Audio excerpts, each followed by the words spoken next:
I feel like the bottom has to fall out at some point. And by the way, I'm hoping for it because I think one way you get rid of Trump is a crashing economy. So please bring on the recession. They asked me, would I like to debate this gentleman? And I said, no. I said, if we were in high school, I'd take him behind the gym and beat the hell out of him. Well, I'd like to punch him in the face. And everywhere, people are marching, protesting, tweeting, speaking out, and working for an America that's hopeful, inclusive, and big-hearted. So keep fighting and keep the faith. And so, let's stay the course.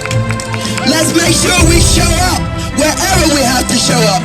And if you see anybody from that cabinet in a restaurant, in a department store, at a gasoline station, you get out and you create a crowd. And you push back on them.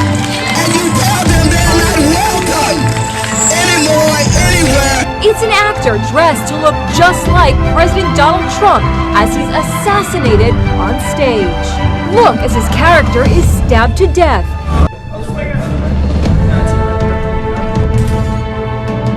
You are now not in the presence of nice guys. One shot, one kill, one shot, one kill. Yes, I have thought an awful lot about blowing up the White House. When was the last time an actor assassinated a president? Now, I want to clarify, I'm not an actor. I lie for a living. However, it's been a while. Maybe it's time. Well, that would be, in fact, when John Wilkes Booth, a Democrat, assassinated Abraham Lincoln, a Republican president, for freeing the slaves, essentially giving up the South's free labor. Where have I heard that story before? Following up on an executive order signed by Trump last month, Homeland Security says it plans to speed up the deportation process, hire thousands of new agents, and target more of the 11 million people who are in the country illegally.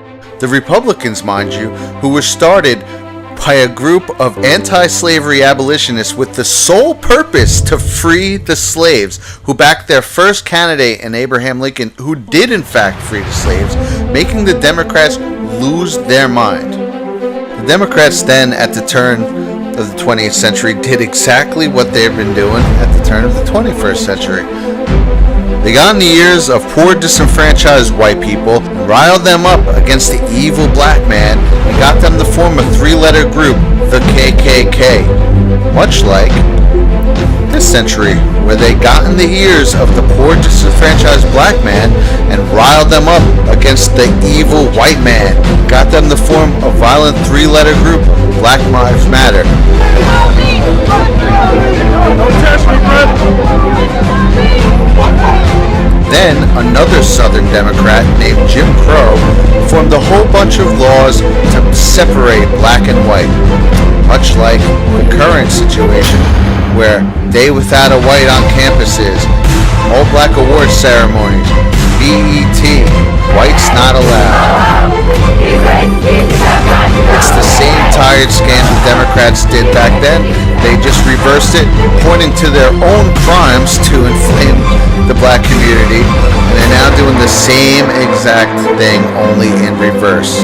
This is the party that fought for 100 years to keep down black people, who all of a sudden now are for the black community, yet have driven them into the ground.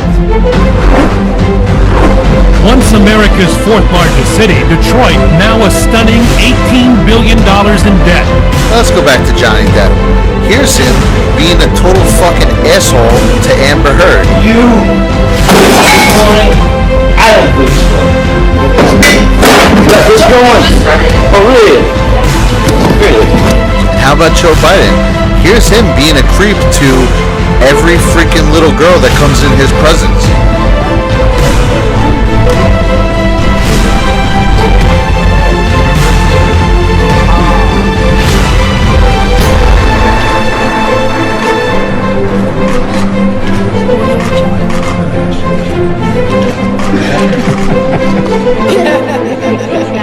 Well, let's go going back to Madonna, one of the many celebrities pretending to be so offended by Donald Trump, offering to give anyone who votes for Hillary a blowjob. If you vote for Hillary Clinton, I will give you a blowjob. Or Hillary Clinton, who ran on zero platforms other than "I'm a woman" and "Donald Trump is an evil racist who hates women."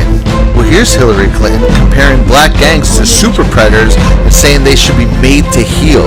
Not just gangs of kids anymore. They are often the kinds of kids that are called super predators.